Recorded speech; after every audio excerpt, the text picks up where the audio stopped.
Our plan worked to perfection to get everybody moving and energized early this morning. So I am going to just very briefly introduce the panelists, but then ask them actually to introduce themselves and their connection to SIF. So the plan is to have a conversation and then open it up to questions. And I'll start just with a couple of framing remarks, and then we'll get right into the conversation.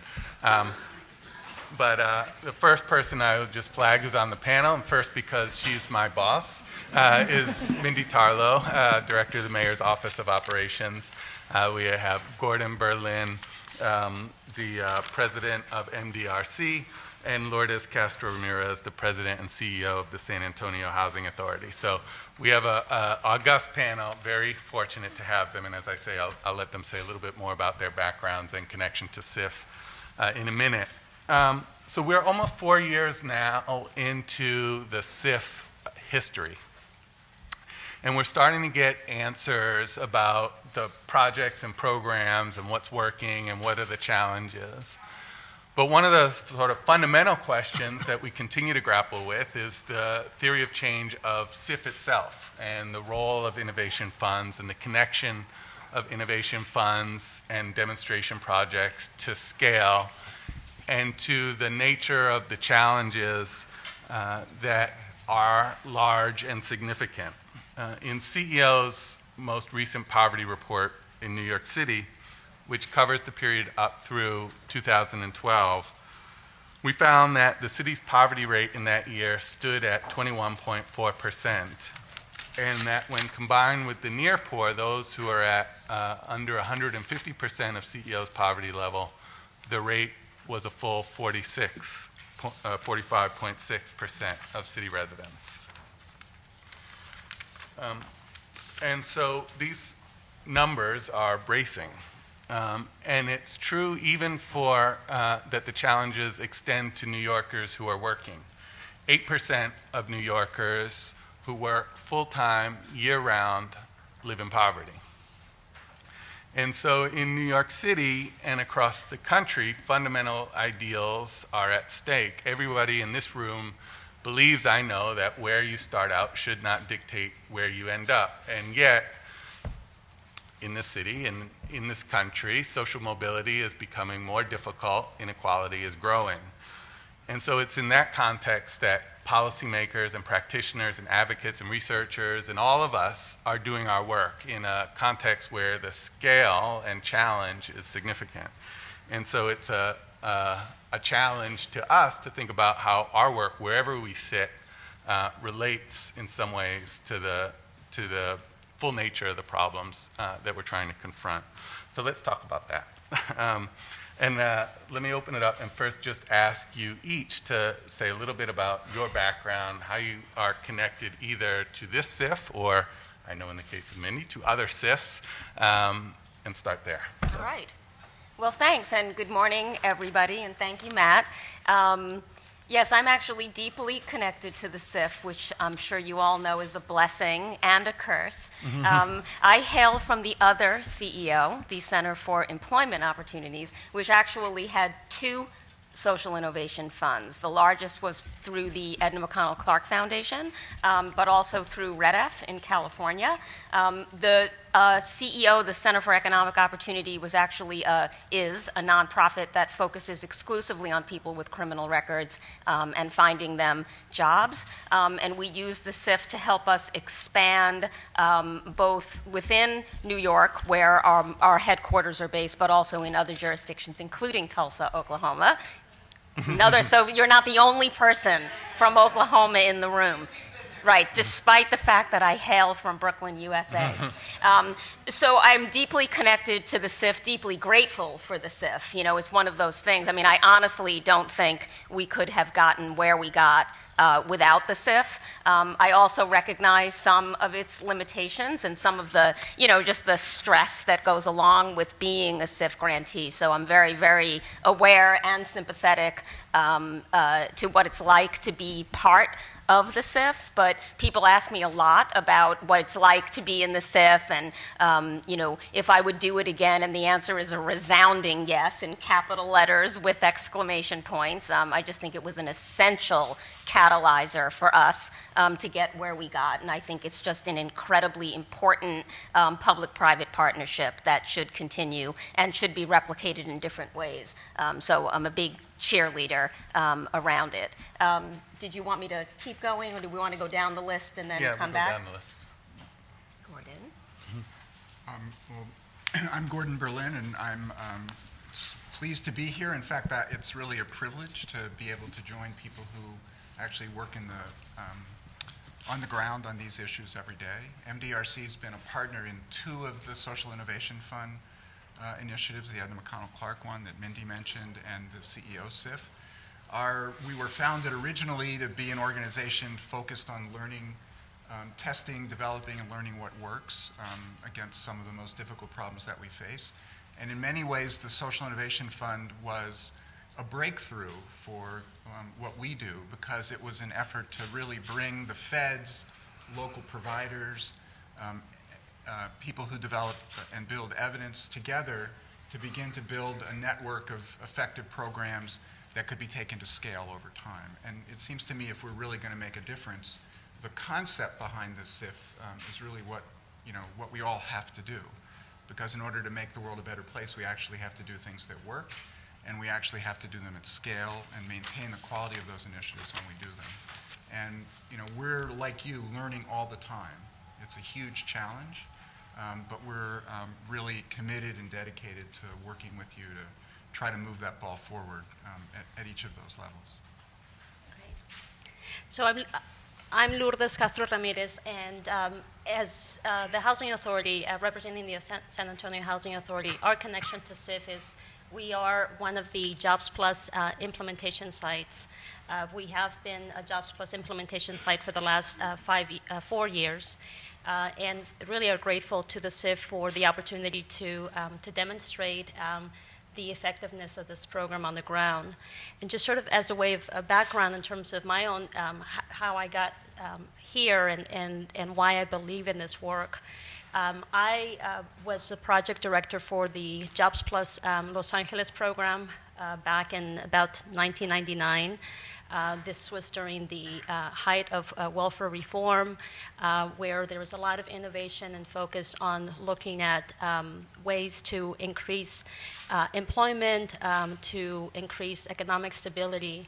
And so sort of my approach to the work that we do at the Housing Authority is that it is important, of course, to have affordable housing, a decent, safe place to live. But I think it's also equally important for us to focus on providing the support and the connections to families to improve their economic stability. And I think with the opportunity that we've had with the Jobs Plus program, we've demonstrated that this model works, this place-based model in public housing works. And what's exciting for us now is we are looking to scale up or to replicate and expand the Jobs Plus program, both at the local level, and this time now sort of pairing that effort up with a place-based initiative that is focused on neighborhood revitalization through the Choice and Neighborhood Initiative. So it's really exciting, looking at a human capital sort of investment as Jobs Plus and connecting that to a place-based investment. So that's, sort of a way of introducing sort of my background. And of course, as the CEO of the Housing Authority, serving about 27,000 households in San Antonio with a waiting list of just over 40,000 families, there's no sort of possible way that we can just provide enough affordable housing. There has to be a focus on human capital investment, job training, job development, and support services. And I just want to take an opportunity to really recognize the people that are on the ground doing this every day. Larry Carter, who's our project director, and Ayana Longoria. So thank you all. And we coordinated. We're all wearing green. I noticed that. Is that like the home color or something? I don't know. It just happened. So you all sort of confront poverty and inequality from different perspectives. Mindy, in terms of thinking about how the core functions of government work, and Gordon with sort of a long, big picture view from many different vantage points over your career, and now being able to look at models and practices, and Lourdes in terms of actually delivering services as a significant agency in San Antonio. So I wonder, just sort of from your vantage point, how do you look at your role with respect to poverty and inequality? How do you think about it from where you sit? And yeah. So, as I'm sure you all know, it's a new administration, and we're just beginning our 6th month. And so it's a very heady time to be in New York City, very heady time to be in government and really thinking about issues of poverty and inequality. You know, it is a sort of a mandate that we all came in to help solve and work together around. So it's a really critical time. You know, I'm returning to government. I was in government before, left to go run CEO, and now coming back. I think when you're in government, what you're thinking about is what levers do you have at your disposal to try to really tackle a problem like this. So I think the first thing, like in any situation, is how you make decisions, and your decision-making apparatus is first organizational. So what sort of structure are you going to build to help you make the best decisions that you can make? And so starting small, just our own little micro universe and the structure that was created around us is actually pretty important. The fact that the Office of Operations, which is really charged with performance management and holding city agencies accountable and running cross-current or cross-agency initiatives, that could be about anything. But in this administration, it's about this. And that's why the Center for Economic Opportunity was folded into the Office of Operations for the first time. Seems like a small thing, but it's not a small thing. It's a way that you are organizing. It's a decision you're making. It's a lever you have about how to build the kind of structure that gives you the best shot at making the best decisions that you can make. So that's one thing. And writ large, you're trying to create a city that is galvanized around making the best decisions it can make around how to address inequality and poverty. And we're doing that in a couple of different ways, or we're trying to establish a structure to do that in a couple of different ways. One is, what are the levers at your disposal? Well, it's how you make budget decisions. It's how you make contract decisions. It's how you make decisions about what you measure and how you measure it, and therefore how you do the work that you're set out to do. And I want to give you just two quick examples of how we're setting up a framework to do that. One is about the projects that we do. Like with any new government, and I think Darren alluded to this earlier, there's a whole bunch of things that the mayor said he was going to do, like any mayor or any elected official coming into office. So you could say, okay, we have 200 things we said we're going to do. Let's go down the list. Let's check them off. You know, let's make sure we're accountable to the public. Or you could set up a disciplined process that tries to look at them as a whole, that tries to galvanize all of the agency heads and commissioners and directors around a common set of goals about what those things are literally going to add up to, and try to create a bigger whole out of those 200 discrete things. And that's what we're doing, trying to look at what they all add up to and then put them on the ground in a more organized, disciplined way. The second thing is about how you actually decide how to do the things that you're going to do and set up a framework of performance management, data-driven, evidence-informed work. Matt alluded to the poverty report before. There's not a whole lot of better evidence that you can start off with than the CEO poverty report, which is really showing you neighborhood by neighborhood, demographic by demographic, of who's really struggling the most.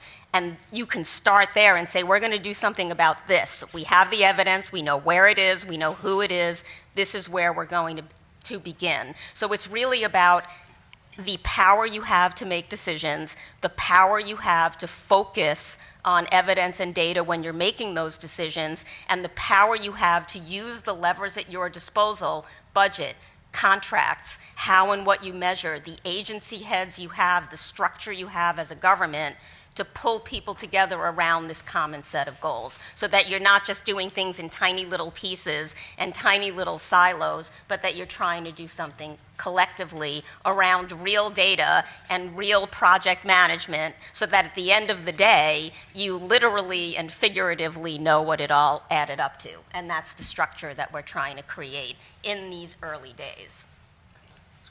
Great. So let me share with you sort of the experience of San Antonio and then the experience of the Housing Authority. So in 2010, Mayor Castro led a community-wide effort to essentially create a vision for the city that was led by folks, from throughout the city. And this effort was called SA 2020. So creating a vision, a set of goals and priorities that the city could rally around that would essentially move our city forward to 2020. And it was really an incredible sort of opportunity for individuals from all parts of the city to come together and to talk about sort of the challenges and the opportunities that they saw. As a result of this process, it was about a year-long process. The Housing Authority was very involved, as were a number of other public and nonprofit agencies. But there were just a lot of individuals that were part of this process. After about a year-long process, the SA 2020 vision was established, and a number of goals that many of us have rallied around. And one of those goals is around poverty, reducing the poverty rate as a city by 50% by 2020.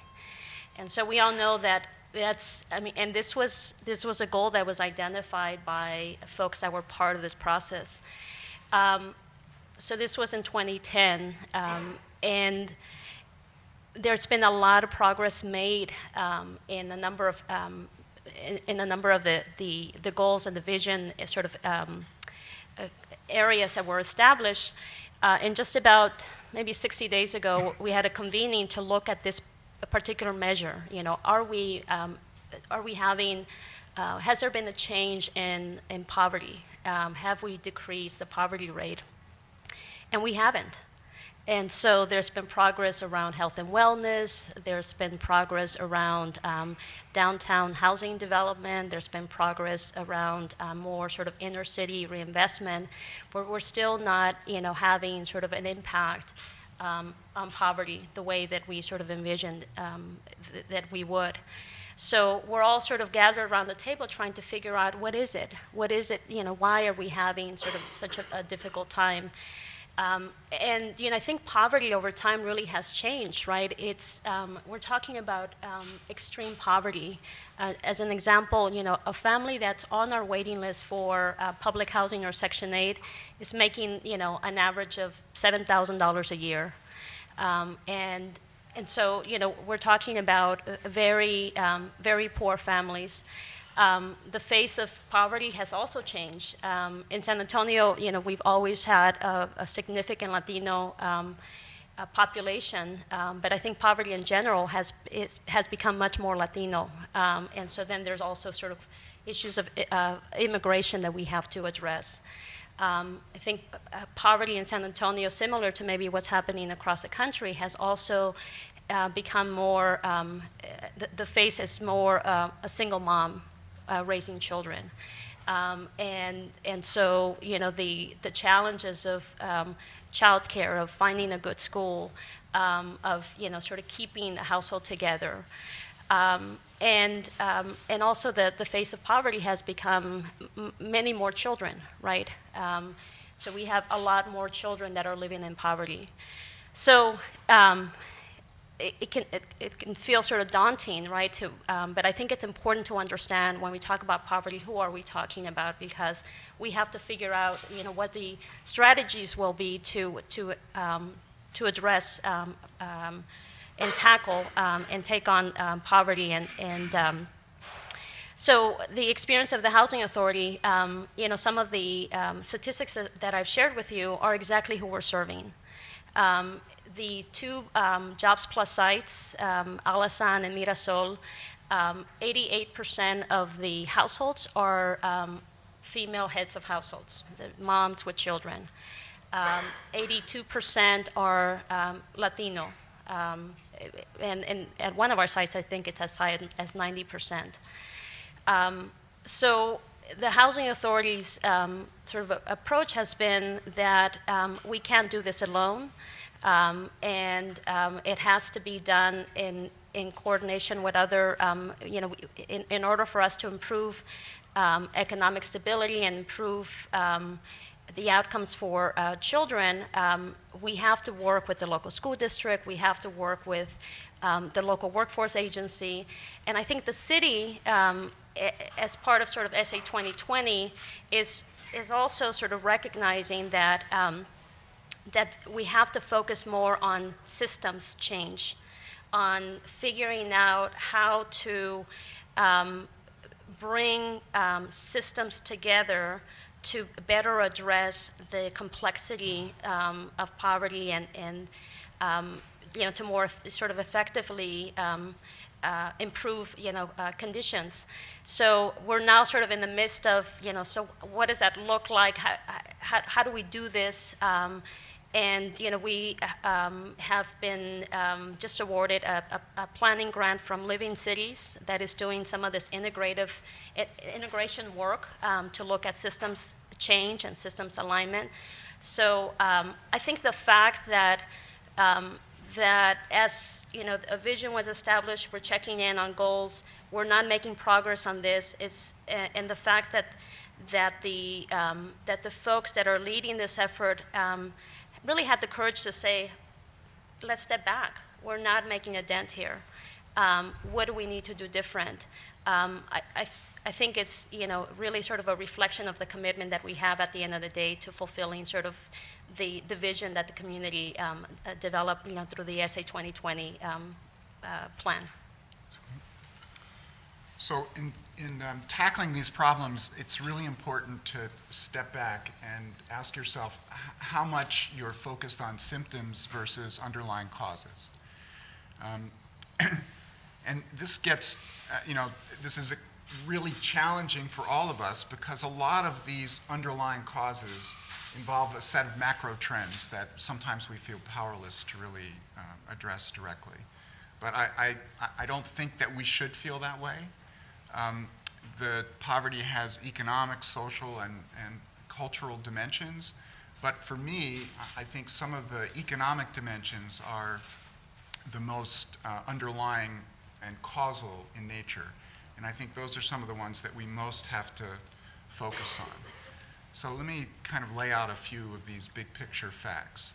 So the poverty rate, if you really step back and look over the long term and put aside for a second the way these trends have been exacerbated by the Great Recession and the aftermath of a slow recovery, poverty has basically been unchanged, essentially, for 45 years. It's been ranging between around 12% and 15% throughout that period. And the thing that's so concerning about it is that during that same period, gross domestic product, which is a good measure of economic growth, has more than tripled. And the question really is, why didn't all this economic growth make a difference? So one reason is what we all know, and which Mayor de Blasio and others have really begun to bring a lot more focus to. Almost all of that growth since about 1973 has accrued to the top 1% or so. So that's one problem. The second problem at the bottom end, because after all, inequality has a top end and a bottom end. The second problem is that wages have actually been wages and earnings and incomes have actually been falling at the low end of the labor market.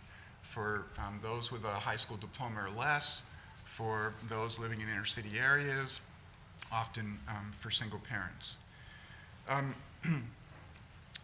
In addition, there's been a kind of steady, quiet erosion of full-time employment rates, especially among men, over this long period of time.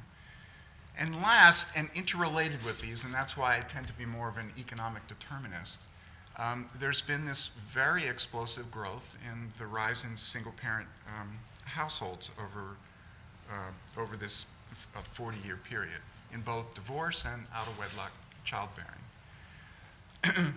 So as a result, the gap between the rich and poor is as wide as it's ever been.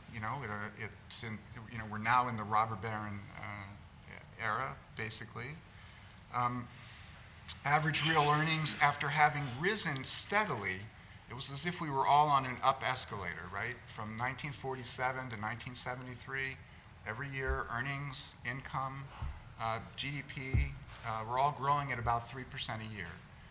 So the good way to really understand how profound the effect has been that after 73, that growth virtually stopped, that is translating into incomes for those at the middle and bottom. In 1973, the average full-time male worker was earning about $41,000 a year. So here we are, all these years later. What's the average full-time male worker earning? About $41,000 a year. If earnings had continued to grow along with gross domestic product at the same rate that it had grown in that prior period, instead of being $41,000 for the average earnings for a full-time worker, they would be over $80,000. We wouldn't have poverty the way we have it now. So what happened? One thing that happened was the institutions that we counted on, a rising minimum wage, norms that kept CEO pay in line, a set of other issues that, or strategies and policies that really help, and collective bargaining and unions, that help make sure that a substantial share of growth went to the middle and the bottom. Over the last 30 years or so, those institutions have really eroded. Now we're resurrecting the minimum wage. We're pushing hard on it. We need to also create some new kinds of institutions. One good example that we'll talk about a little later is the Earned Income Tax Credit and the way that can work there. But we also have to recognize that some of these forces have to do with things like globalization, technological change. And that means we have to make much more serious investments in human capital. And that's really what we're gathered here to talk about, the strategies that we've begun to undertake together to try to address that set of underlying issues so that we are beginning to both put in place the big policies, but we're making the investments in people so that they can take advantage of any turn that we can bring about in some of these larger trends so that the growth that's accruing, we have growth, it's not as good as we want, but we do have it, starts to accrue more to those at the bottom. I think what you just heard from Mindy and Lourdes was the squeeze that people feel at the bottom, which all of you experience every day. Earnings are falling. We've been dismantling the safety net during this period. The worst recession in history, welfare rolls barely went up at all. These forces, together with the rising cost of housing, and a place like New York City, the shortage of housing, have made all of these issues just a lot more profound and challenging. But I lay that out there because we're going to now begin to turn to, and the rest of this conference is going to turn to all the things that we can do about those trends. Yeah, no, thank you. I mean, and you've all laid out precisely, I think, the point that this panel is trying to underscore, which is that these are serious problems with scale and macro effects, and yet, the work that people are doing is making a difference, and so we want to start drawing a line between to what role innovation funds and on-the-ground programs can play towards the kind of challenges that you all have just laid out. And I might begin with Lourdes, since you've been connected to Jobs Plus in LA and now also in San Antonio, and are pursuing these additional new streams of funding around choice and promise. And just sort of share with us, given that you are facing the challenges that you've just described, why are those efforts important to you? Like, what role does it play in your suite of solutions? Right. Well, so I think I'm going to start off with, I'm going to read a message that I received yesterday I reached out to this young woman named Tanya, who used to live at Imperial Courts, which was a public housing community where I actually started this work. And I reached out to her last night and asked, would you mind, sort of telling me sort of whether you believe that the Jobs Plus program, sort of what your thoughts on the Jobs Plus program was then and is now. And, this was back in I met Tania in maybe in 2000, 2001, so it's been a while. And so she wrote this. Yes, of course I remember Jobs Plus, my first job ever, and then a smiling face. And yes, it makes a difference for me. At least it gave me hope and a sense of direction. I knew I wanted to succeed, however, I didn't know how. I always knew that staying in school and achieving a higher education was what I wanted, but being the first in the family to ever walk this path, it felt weird, and at times I felt lost. When I first walked into the Jobs Plus office, I didn't know what I was looking for, but I knew I wanted to help others. My intention was to volunteer, and I ended up hired. Yay! And so she goes on to talk about, sort of the what she's accomplished since then.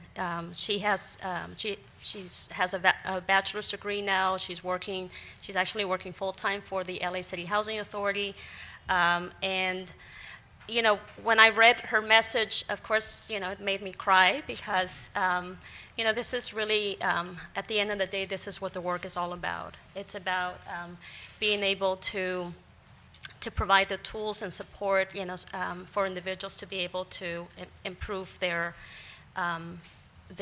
lives, and then also their families, and then to become sort of the role models for not only their families, but within their community. So I guess in terms of the question of my experience and so from LA to San Antonio. So the LA program was a demonstration project, and I think we demonstrated rather impressively that this model works. And so now in San Antonio with the Jobs Plus replication, as we look at the numbers, we have close to 1,000 households between the two public housing communities that we're serving, and we're close to nearly 700 members are participating in the program. In 2011, of the less than 100 members that were involved, 22% were employed, and we're now up to 31% who are employed. When we look at the aggregate, the cumulative amount of earnings that families are making, this 31%, we're capturing that, in 2013, that amounted to about $1.9 million in earned income. For many, this is their first job, and so the ability to be able to have a job, and really the ability for us to be able to quantify, sort of the return on investment is significant. The challenge that we now face is how do we ensure that families that are placed in jobs or really adults that are placed in jobs have the opportunity to be on a sort of career path to earn a living wage or to earn a better wage. And it is very difficult. It's very difficult because education, the education of the adults has really, the lack of adequate education has gotten in the way. Less than 50% of the adult working age residents have a GED or high school degree, and literacy skills are lacking. So we're now trying to figure out, we need to ensure that there is a strong acknowledgement of that and a strong sort of program built around literacy and education. Otherwise, I think that it's important to establish sort of the connection to work, but we want to make sure that it's sort of sustainable, right?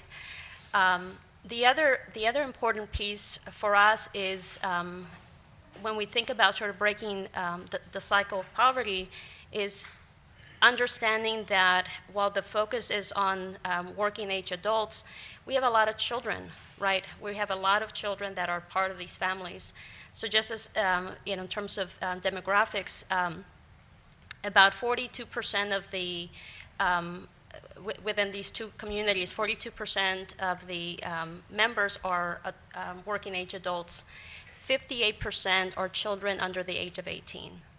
So, so the question for us is, how are we sort of changing the trajectory of children, and what partnerships do we need to strengthen or create to appropriately address the education piece.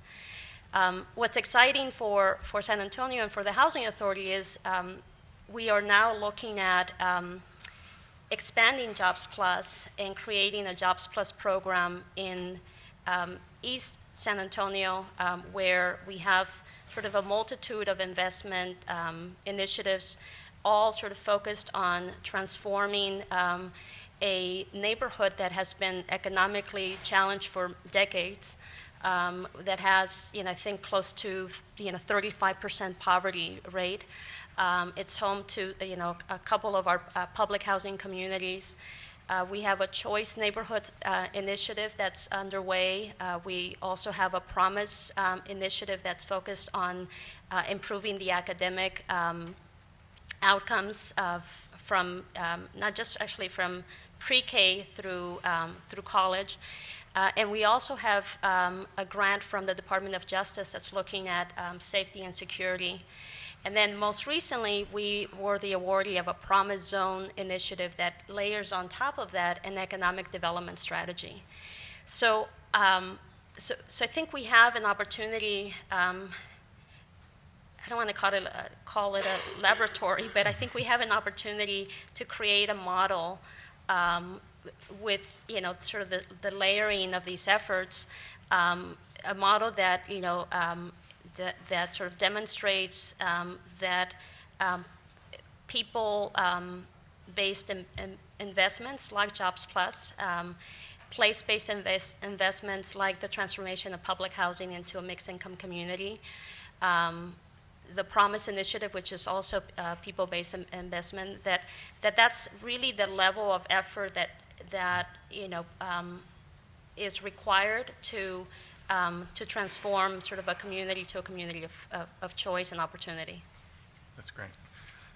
Mindy, I'm also curious, you started off saying, underscore, exclamation marks, SIF, yes, and from your perspective of running a nonprofit, and I'm wondering if your perspective has shifted at all, or where you see the value of the kind of work that SIF funds from the seat that you're in now in government. There's a lot more zeros in government. But I actually, my perspective hasn't actually changed very much. I think, first of all, I did work in government before. I worked at the budget office, then I went to nonprofit, and now I'm back in operations. So I kind of sandwiched it, and I always had that perspective that public and private partnership was really important to how things got done, and that and I think innovation in particular really in a lot of ways starts outside government, even though government can be a supporter, a funder, a catalyst. Believe me, there's a big difference to when you're in the room and not in the room. Those of you who are in nonprofits and run nonprofits, it's like you have to sing and dance and, do all kinds of things just to get attention, and it's different when you're actually in the room. So there's that dynamic as well. But rather than focus on innovation per se, let's focus on why we're innovating. We're innovating so that we can scale, right? And so just thinking about what scale means and why you're innovating and what you're hoping to achieve, I think that's an important perspective. And again, just from nonprofit to government, I don't think my perspective has shifted, but I do think it's an important one to think through. There's the classic scale. You do a thing, and then you want to do that thing over and over again. You know, whether it's the CEO I ran replicating in a number of other cities, that sort of classic scale, which is very, very powerful, and it's profound, and it's boots on the ground, and it really, among other things, gives you a real place of authority to speak from. But then there's other kinds of scale that I think when you're in government actually become in some ways more important, which is systems scale.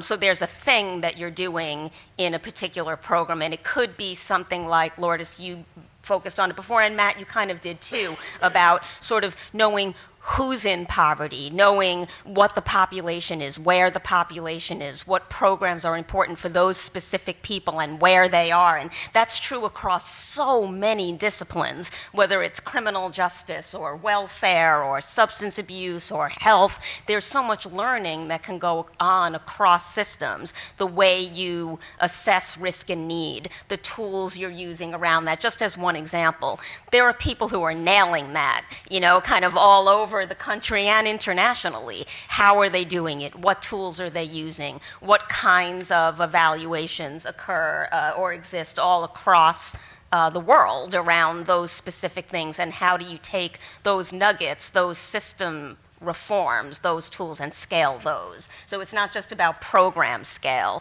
it's about system scale. And Matt and I talk about this a lot, that's sort of both and when you're in government. Yes, you want to expand the program and literally scale the program, but you also want to take those system reforms and lift them up and look across the agencies that you now have the luxury of sitting around with and talking to and meeting with and say, let's cut across ourselves and think about ways we can learn from each other and things that we can do together and scale those. So it's not an either or, it's a both and. And the same applies, I think, to things that are happening at the agency, cutting across agencies, and happening at the neighborhood level. That's another tension that I frankly don't think needs to be a tension. That's another both and. You can do things that are very neighborhood based, where you're saturating a neighborhood with a bunch of services, that you can also look across agencies and, the same people in the same room, and try to leverage that in a both and strategy instead of an either or strategy. So when I think about scale, and I guess that is a little bit of a difference, government, non-government, because you have the ability to be in the room and try to think about both things at the same time. And you're able to do it, and I think we should do it, and I think we should push ourselves in government to do that and make sure that we continue to bring the private side in as we make those decisions, as we have those cabinets and all the different task forces and things like that, and make sure that we continue to have both voices in the room, because I do think that the private side has a little bit more flexibility than government does, frankly, about trying things and just being a little bit more flexible in the field. And I think that that's a strategy that we can continue to employ. And one of the things I think the SIF does well and did well, sort of bringing money to the table from both sides and really understanding how each can leverage the other, and something I was privileged to participate in and hope that I can continue to on the other side of the aisle. So Gordon, that's great. So we've heard, so you're working a bunch of funds and you're talking about the systems. And Gordon, if you could just comment on the role of innovation funds within the system generally, of how funding streams work, sort of what their unique possibilities are if utilized the right way. Okay. So first, I've been also often get up in the morning and wonder why it can be difficult to run an organization like MDRC. And now I have the answer. I was on the wrong track. I thought the substance mattered, and it turns out I have to sing and dance, and I don't. It's the only degree I have, just FYI. So anyone from MDRC here that you see, you should feel sorry for them, because they don't have a leader who can do either of those things. So first, on the evidence side, this evidence movement is really different, because what the driver of it is the Federal Office of Management and Budget. It really started under Bush. They began pushing for this, and then it really came to fruition under Obama. And it's different. So it's not just the Social Innovation Fund, it's I3, the Invest in Innovation under Arne Duncan in education. It's under the Affordable Care Act, there's $1.5 billion to expand nurse home visiting programs. And they're all being driven by evidence. You have to be in one of the evidence tiers to qualify for one of those programs. And there are many more examples. There's now a Workforce Innovation Fund under the Department of Labor. They're doing the same kind of thing around teen parenting programs. So this question, or this driver of marrying innovation and evidence is what I think is really different. What makes this gathering unique in that world is that you're at the cutting edge of what I call sort of models, programs, and systems. And most of these innovations are about expanding model programs. It's kind of the classic paradigm that, frankly, MDRC was founded on. There's a problem, you have a concept about how you're going to solve it, you pilot something, then you run it at a more, ongoing scale, and you evaluate it. If it works, you try to take it to scale, and you knock on Mindy's door and beg and plead for city dollars or state dollars Gordon, or federal dollars in order to expand that model. And sometimes it works. Jobs Plus is beginning to take off. The Nurse Family Partnership has really taken off with the ACA 1.5 billion and other similar home visiting programs, that are out there.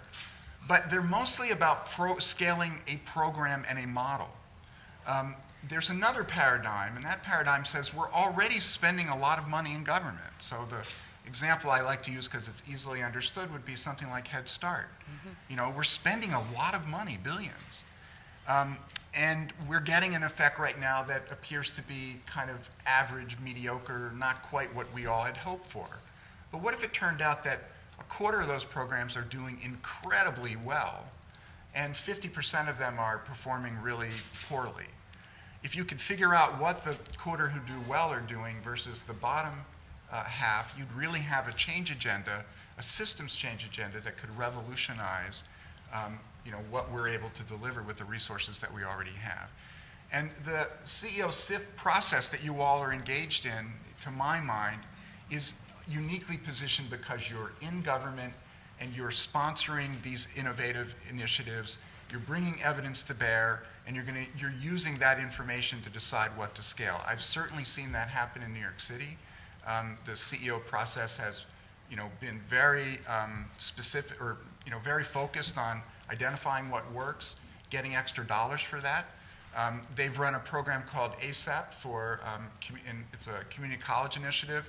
The early results are really, really positive, and Mayor de Blasio stepped up immediately and put a substantial amount of money in it so that they were thinking of expanding to 4,000, and now they're going to serve 13,000 students with it. So that's beginning to marry models, programs, models, and systems in a meaningful way. And I think only this kind of partnership can get you there. I just want to pick up on something Gordon said that is really true just in sort of the day-to-day business of how we're engaging in some of the discipline I was talking about before. So we have these performance management reports, the basic city indicators that you've all seen. Red is bad, green is good, right?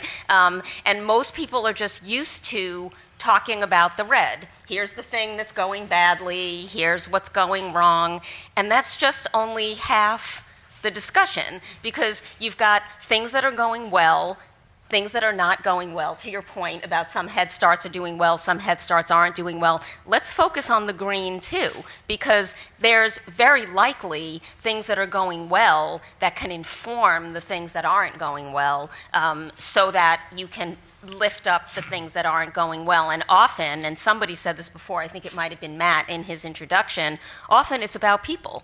Often it's the man or woman who's running the thing that's green is just a better manager, or just running things better with more, sort of better management, better oversight, better structures than the person who's running the thing that's not going well. And wouldn't you want to know that, and wouldn't you want to have one inform the other instead of just saying, this thing's bad, let's stop doing it?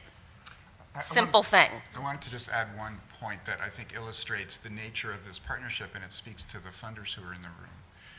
When I worked for HRA in New York City, it was a $6 billion, 30,000 person agency. It had food stamps, welfare, homeless policy, child welfare, everything, Medicaid. We probably didn't have $100,000 in that $6 billion budget to innovate with. We had almost no discretionary dollars. When I worked for the Ford Foundation, I was spending $10 million a year, and that $10 million was entirely discretionary. The foundation could do whatever it wanted about anything.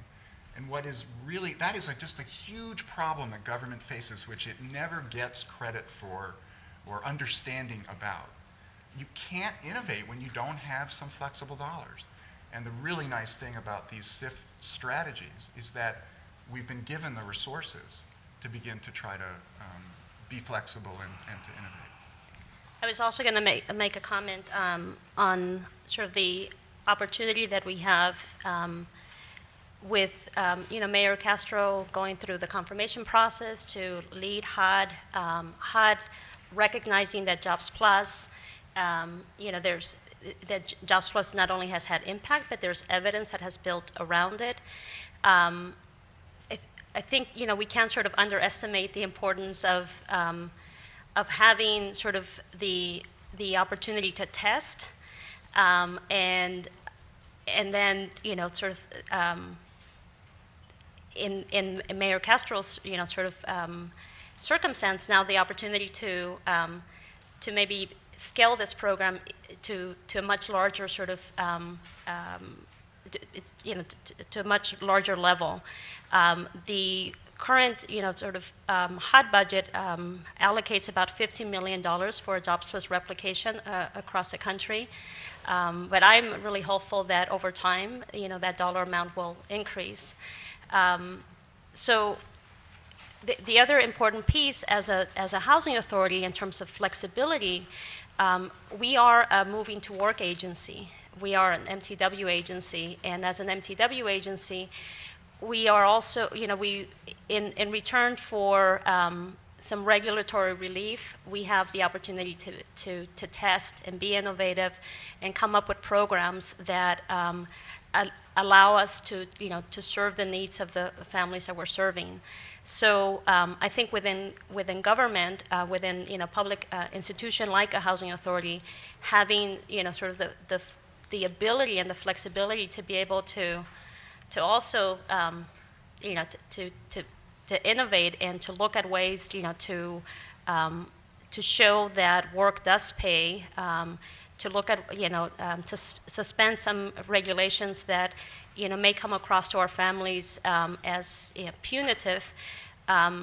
I think we can't sort of underestimate that, right? So it's about sort of both having flexibility within public institutions. It's about having the support of institutions like the Center for Economic Opportunity, the Social Innovation Fund, and then being able to take these lessons and evidence and show the outcomes that we're producing, and share them at sort of within a much larger forum.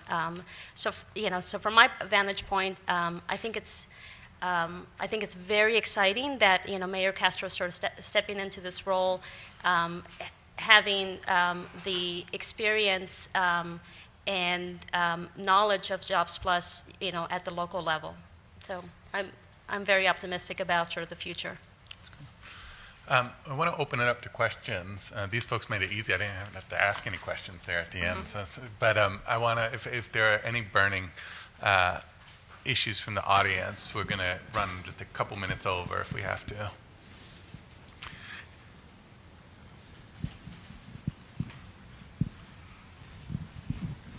Thank you.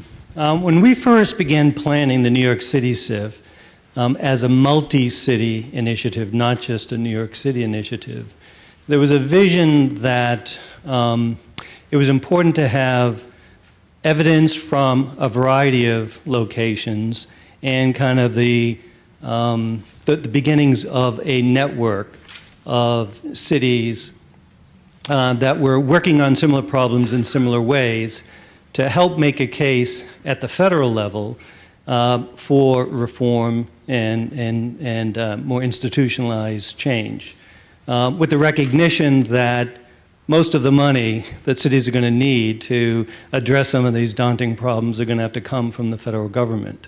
So I'm wondering how in both the new administration in New York and in San Antonio, what your thinking is about collaborating with other cities and whether that's important in making a case to the federal government, and just how you're thinking about some of the systems change issues in your approach to the federal government.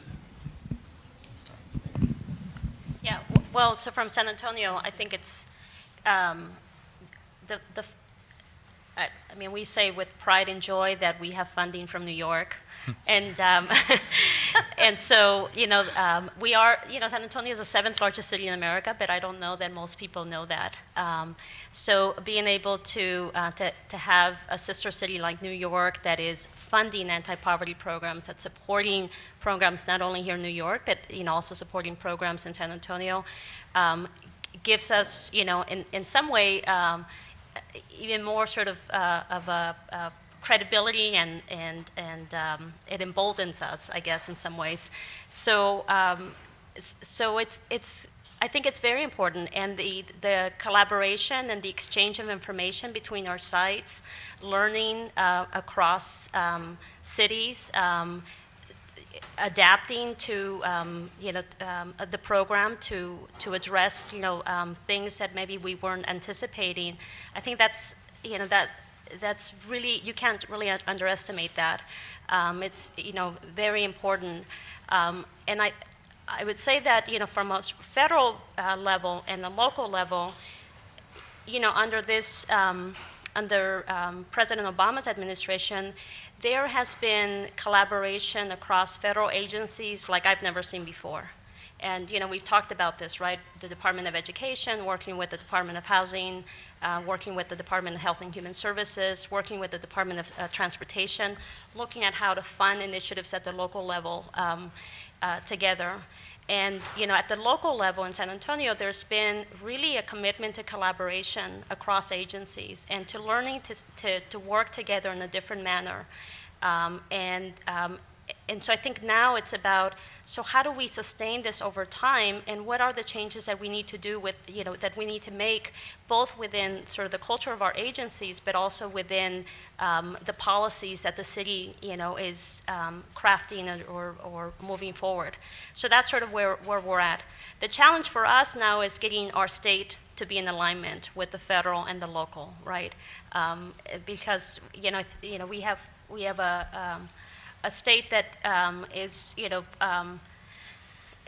does not always sort of recognizes the benefit of the work that we're doing. And just sort of as a quick example, the state agency that funds the Affordable Tax Credit Program, just in the last 2 years, has revamped their policies to incentivize, and really the majority of the funding through the tax credit program is now going to not inner city sort of poor communities. It's going to communities of quote unquote opportunity, where you have a very low poverty rate and very high performing schools, which is great. I think it's important to create affordable housing there, but the reality is that that excludes pretty much the entire inner city, and that excludes the communities that we serve.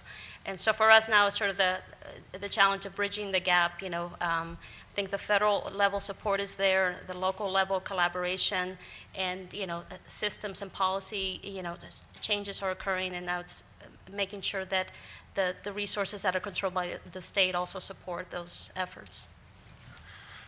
I would just say from my new experience in New York City government first, that we also very much appreciate the relationships we have with our fellow cities. And I know I'm going to be bragging for some time that folks from Texas and Memphis came to Brooklyn for some barbecue. But beyond that, I think the notion of finding models that can be applied in different localities of different sorts is conversations that we continue to have with multiple cities. And beyond the programmatic models that we're talking about scaling, I think the points that Mindy has made about how does a city like New York or cities elsewhere use the lens and levers of government to focus on equity, and thinking about how we're trading strategies around those things as well as individual programmatic models is going to be deeply important. I mean, I just think we're in this learning network is reflective of the approach that people share best practices at this point, and we're eager to learn and we're eager to disseminate. And I think Mayor de Blasio has no question staked out his leadership around the issues of equality and equity in government. And so to the degree that we begin to put into practice the kind of things that Mindy's been talking about, I think we're going to be eagerly engaging with other cities around those, as well as around continuing to do programmatic models that, like Jobs Plus, hopefully get lifted up federally, and now even more with the mayor's ascension. Other questions? Amy? Thanks. I just wanted to maybe push a little further on what you just said and ask about policy, right? So there's best practices in education and workforce development, and then there's raising the minimum wage. And so how do you think about how program and policy work together, and whether program innovation can help inform and push policy, and how, I mean, I assume that programs should really help people kind of maximize the impact of policy in a way, rather than replacing policy as a solution to these problems. But it's a complicated interaction, and I wonder how you think about that. Well, I think they have to go hand in hand. And so take something like the minimum wage and a singles EITC. The singles EITC is a program, but it's also really a policy that says if we're going to get out of this mess, we have to make work pay at the low end. And you want to be thinking all the time about the implications for policy of the lessons you're learning from programs as well. I don't think it's also, it goes both ways. In the other direction, you can pass policies that try to solve some of these issues, but in the end, it matters a lot what happens on the ground. That's where this intersection between policy and program has to come in.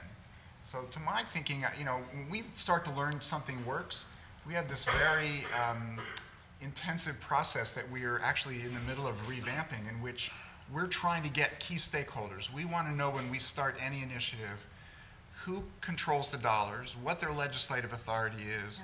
We want to get them in the room at the start of one of these initiatives, so that what we design will answer their questions, and what we learn will put them in a position to not just run programs, but actually to change the policies and the funding streams that will support those.